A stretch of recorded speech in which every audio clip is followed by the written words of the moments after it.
Dios que no solo te habla de promesas, sino que te guía a vivirlas. Esto no es una religión, es una revelación. ¿Estás listo para dejar la escasez y caminar en la plenitud que Dios tiene para ti?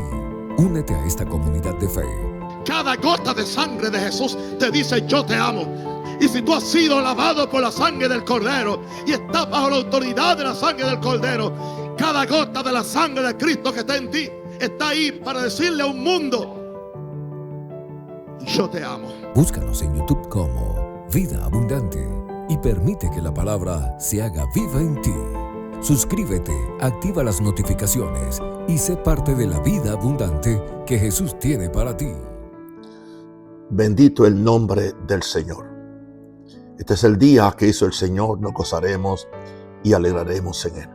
Es un día de victoria, un día de gloria, un día de milagros, un día de nuevas revelaciones de los planes de Dios para con nosotros. Hoy quiero compartir contigo algo muy importante, una palabra que aterroriza a los demonios. No sé, a mí me gusta aterrorizar a los demonios porque son mis enemigos y son los que contradicen la gracia de Dios y los que contradicen el propósito de Dios para mi vida. En la Biblia hay un pasaje que los demonios están obligados a obedecer. No a Jesús, aunque su nombre tenga poder, ni a la sangre, aunque ese pacto sea profundo. No es un amén. No es ninguna oración que hayas aprendido en la escuela dominical. No es nada que tu pastor probablemente te haya enseñado por su nombre.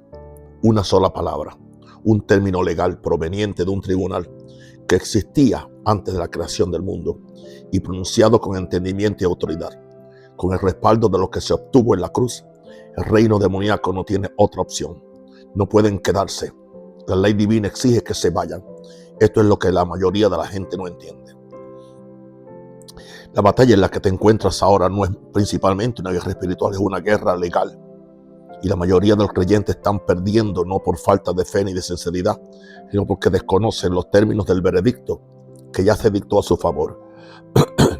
Hace 2000 años un soldado romano clavó una corona de espinas en el cráneo de un hombre que se proclamaba rey. Se burlaron de él, lo desnudaron, lo clavaron a 2 trozos de madera y lo vieron morir en público, humillado, y en lo que parecía la derrota definitiva de todo lo que había prometido. Pero en esos 3 días ocurrió algo que el enemigo no previó. Algo sucedió en el reino invisible, en un lugar que los antiguos hebreos llamaban Seol y los traductores griegos Hades, donde aquel que había ostentado el título legal, la escritura de propiedad de cada alma humana desde el jardín, se encontró frente a un nuevo pretendiente. Y este venció, le arrebató las llaves, recuperó la autoridad legal. Salió de aquella tumba no solo con vida, sino con un veredicto en la mano, un fallo, un documento judicial firmado con sangre que cambiaba la situación legal de todo ser humano que alguna vez decidiera someterse a él. Ese documento tiene un nombre y el nombre es una sola palabra: síganme. Porque lo que estoy a punto de mostrarte, basado en las Santas Escrituras, respaldado por el griego original de las cartas de Pablo, por las costumbres legales de los tribunales romanos que el mismo Pablo utilizó como marco de referencia y por un patrón oculto en cada gran batalla espiritual del Nuevo Testamento, cambiará para siempre tu manera de enfrentar al enemigo. La palabra no es magia, la palabra no es una fórmula, la palabra es una declaración legal de un título que ya posees. Y en el momento en que la pronuncias con entendimiento, todo principado y potestad que ha estado operando en tu vida sin tu permiso, se encuentra violando una orden divina. Hoy no aprenderás una nueva oración. Vas a aprender tus derechos legales antes de continuar. Si esto ya te está generando alguna inquietud, te pido que te detengas ahora mismo y escribas las palabras "tengo autoridad" en los comentarios de abajo. No porque sea un ritual, porque la declaración es donde la legitimidad legal se convierte en experiencia vivida. Escríbela, volveremos a explicar por qué esto es importante antes de que termine este video. Ahora, vayamos a la palabra. La palabra griega es exousia. La has leído docenas de veces sin saber lo que tenías en tus manos. Tu Biblia en español lo traduce como poder en algunos pasajes y autoridad en otros. Y esa inconsistencia le ha costado al cuerpo de Cristo más de lo que imaginamos, porque no son lo mismo. El poder es la fuerza bruta para actuar. La autoridad es el derecho legal para actuar.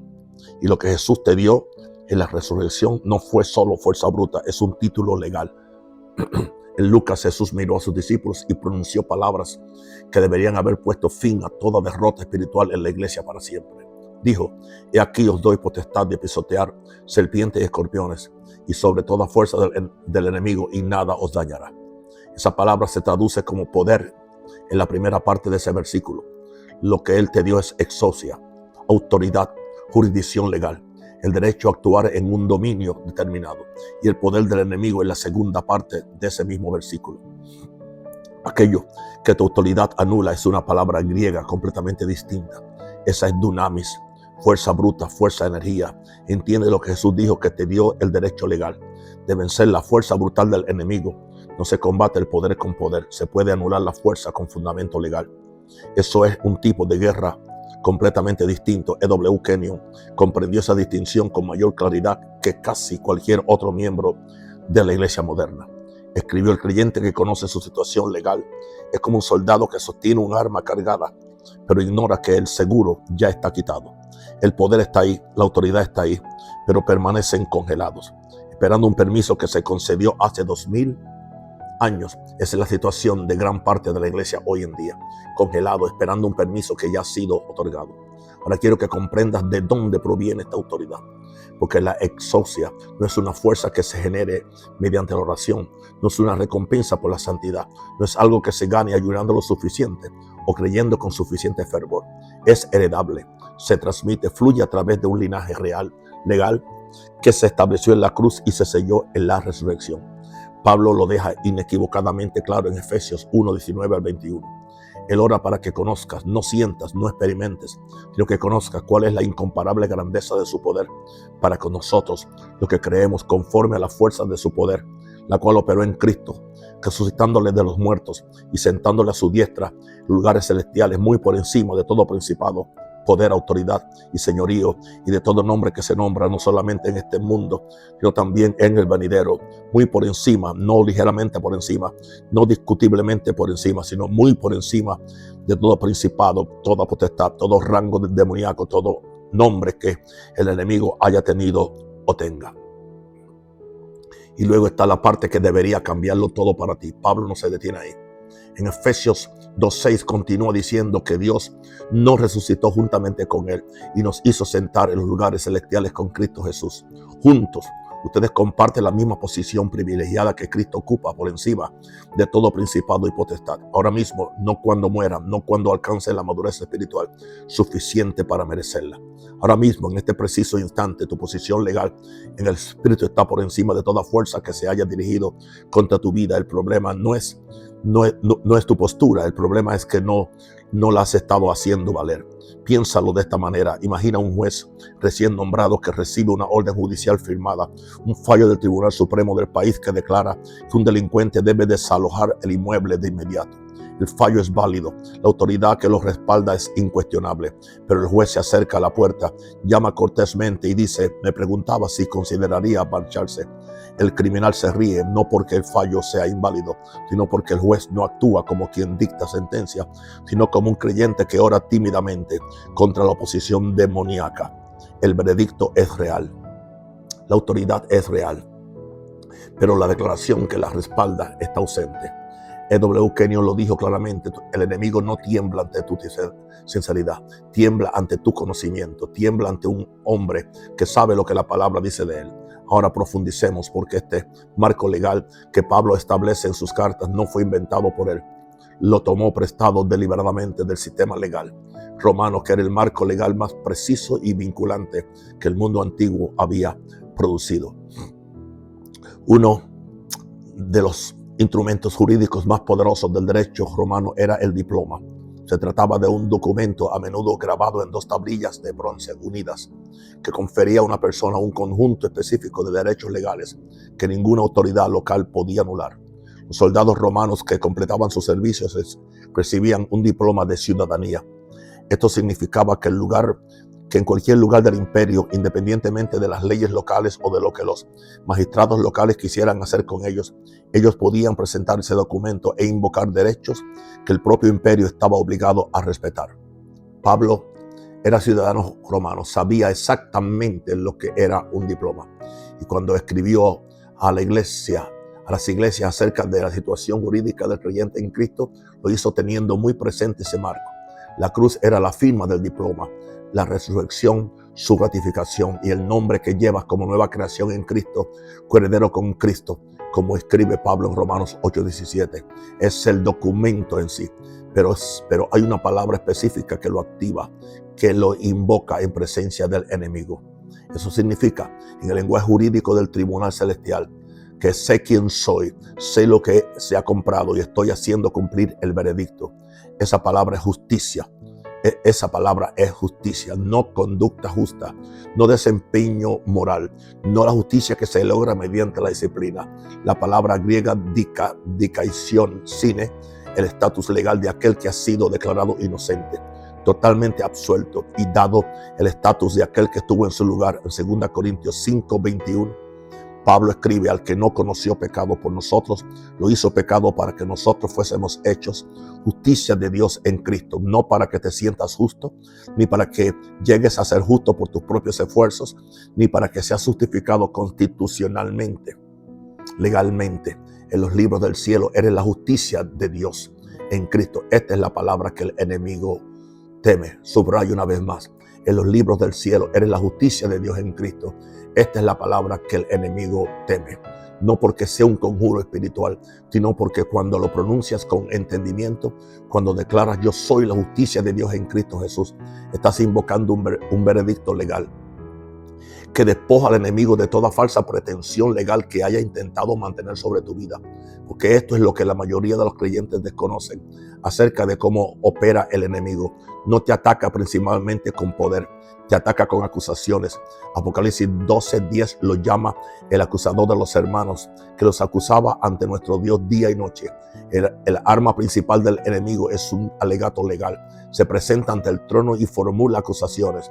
Aleluya, señala tus fracasos, tu pasado, tu debilidad, tu indignidad y argumenta que has perdido el derecho a la protección divina, a la provisión divina y la autoridad divina. Y si no sabes cómo responder a esa acusación en términos legales, si lo único que puedes hacer es lamentarte por tu fracaso, no tendrás una respuesta efectiva en el tribunal. Pero en el momento en que declaras tu justicia en Cristo, en el momento en que invocas el veredicto de la cruz, el caso del enemigo se desmorona, porque el juez es también quien firmó la absolución y no hay tribunal superior al que apelar. El alegato del acusador pierde todo su valor en el momento en que se presenta el diploma. Fíjate en cómo funcionaba la iglesia primitiva. En Hechos 3:6, Pedro se presentó ante un hombre que había sido cojo desde el vientre de su madre, que llevaba 40 años paralizado y 40 años mendigando en la puerta llamada La Hermosa. Pedro no oró con fervor, con una oración incierta, no imploró al cielo esperando que algo sucediera. Dijo: no tengo plata ni oro, pero lo que tengo te doy en el nombre de Jesucristo de Nazaret. Levántate y anda. Declaró, lo impuso, habló desde una posición de autoridad legal. Y el plano físico respondió a la realidad espiritual que él invocó. E.W. Kenyon escribió sobre este momento: Pedro no le rogó a Dios que sanara al hombre. Pedro ya sabía lo que Dios había decidido, simplemente hizo cumplir el veredicto sobre el terreno. Esa es la diferencia entre la súplica sin fundamento y la declaración con autoridad. Ambas situaciones pueden ocurrir de rodillas. Ambas pueden implicar lágrimas, pero una es una petición que esperas que te sea concedida. La otra es la imposición de algo que ya está asegurado. Ahora bien, comparemos esto con la forma en que muchos creyentes modernos abordan la guerra espiritual. Resuelven sus problemas con la oración. Le piden a Dios que ate al enemigo. Suplican al cielo que intervenga en situaciones donde el cielo ya intervino hace 2000 años. Y ahora espera que recojan la orden judicial y la lleven hasta la puerta. No estoy restando importancia a la oración. La oración es comunión. La oración es relación. La oración es el aliento de la nueva creación. Wow. Pero hay un tipo de oración que surge de estar de pie y otro que surge de la distancia. Y el cuerpo de Cristo ha olvidado en gran medida el primer tipo. Pablo escribe en Filipenses 4:6: no se afanen por nada, más bien en toda ocasión con oración y ruego presenten sus peticiones a Dios y denle gracia. La palabra súplica, sudesis en griego, es una petición hecha por alguien que conoce su relación con la persona a la que se dirige. No es adulación, es una solicitud legal presentada por una parte que sabe que tiene legitimación procesal ante el tribunal. Por eso se acompaña de acción de gracia, porque quien ora ya sabe que el veredicto le es favorable. El enemigo aprovecha cada momento de incredulidad en tu posición. No llama a la puerta para anunciarse. Él se presenta como un pensamiento, un sentimiento, una serie de circunstancias que con el tiempo susurran que tal vez la promesa no se aplique a ti.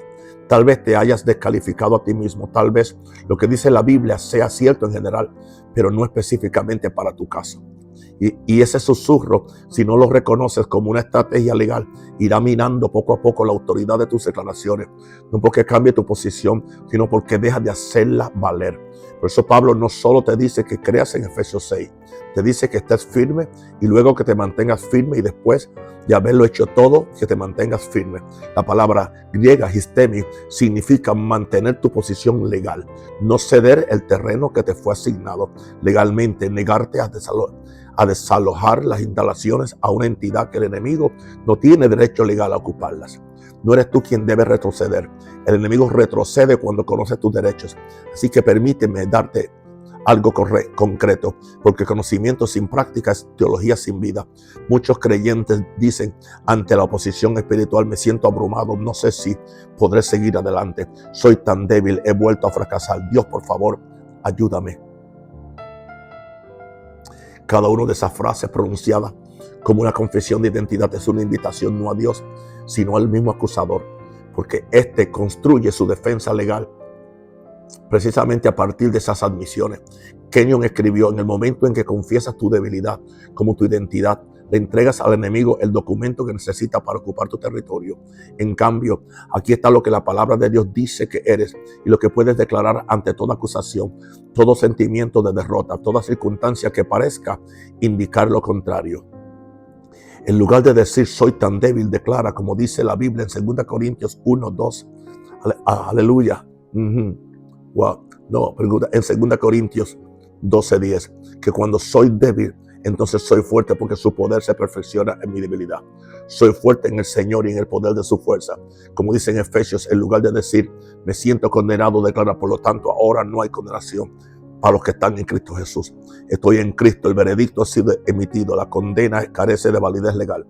En lugar de decir el enemigo me tiene atado, declara: aquel a quien el Hijo libera es verdaderamente libre. Como afirma Juan 8, del 3 al 6, porque he sido hecho justicia de Dios en Cristo Jesús. Mi libertad no depende de mis obras. Fue adquirida en la cruz y sellada en la resurrección. En lugar de decir no sé si Dios me escucha, declara, como dice la Biblia, que si pedimos algo conforme a su voluntad, Él nos escucha. Y si sabemos que Él nos escucha en todo lo que le pedimos, sabemos que tenemos las peticiones que le hemos hecho. Él escucha, Él ha escuchado, la petición ha sido respondida. Estos no son ejercicios de pensamiento positivo, son declaraciones legales.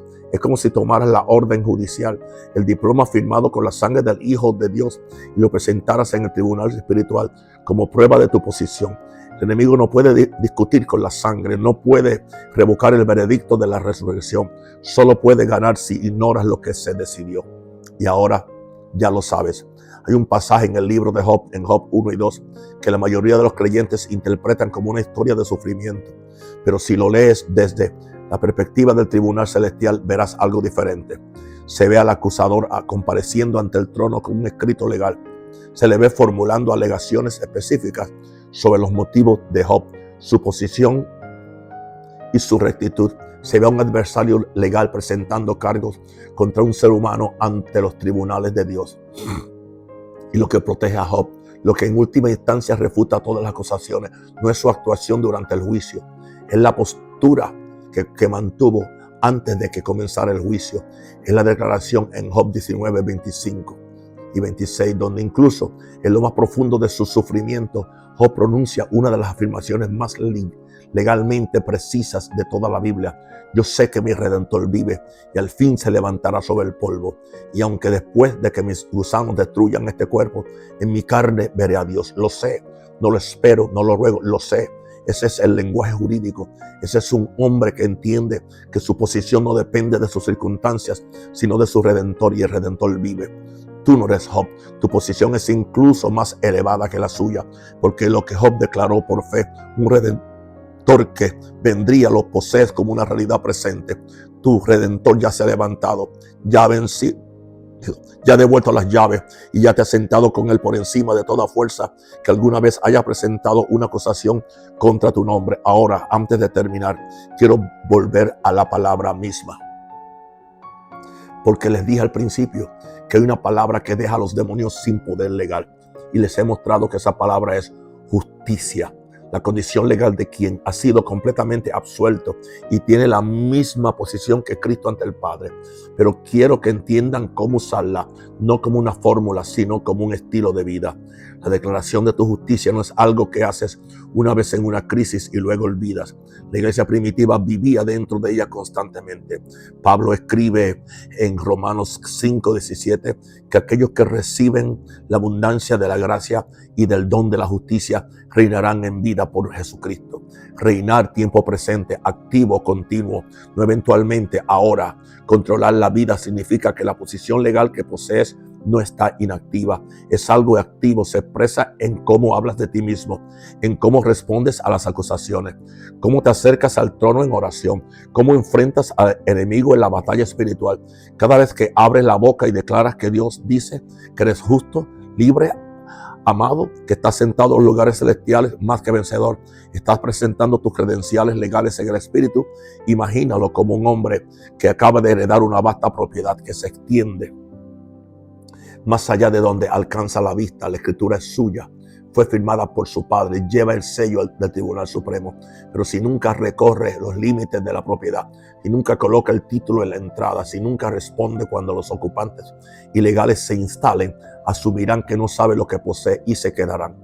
Tú eres ese heredero. Romanos 8:17 dice: sois coherederos con Cristo. La herencia es inmensa, el documento es real, el sello es irrompible, pero el enemigo pondrá pruebas si lo sabe. Él enviará una circunstancia, susurrará una duda, revivirá un fracaso. Él preparará su caso día y noche. Como te recuerda Apocalipsis 12:10, tu posición se verá comprometida, y cada vez que antes que esté de acuerdo con su acusación, le permitirás instalarse en tu propiedad. Pero cada vez que declares tu justicia en Cristo, cada vez que digas: yo soy la justicia de Dios en Él, estoy sentado sobre todo principado, tengo el veredicto de la cruz y ahora lo hago cumplir en el nombre de Jesús. Respeta los límites, sal de mi vida, sal de mi propiedad. Publica el título, presentas el diploma, y el enemigo se encuentra en el lado perdedor de una orden judicial emitida por el único juez cuyas decisiones son definitivas y eternas. Esto es lo que E.W. Kenyon quiso decir cuando escribió: la nueva creación tiene autoridad legal sobre toda fuerza de la oscuridad. No por lo que ha hecho, sino por quién eres. Y quién eres estás determinado enteramente por lo que la palabra de Dios dice que eres. Tú eres lo que la palabra dice que eres. No es lo que dice tu historial, no es lo que dice el acusador, no es lo que dicen tus circunstancias, no es lo que dicen tus sentimientos.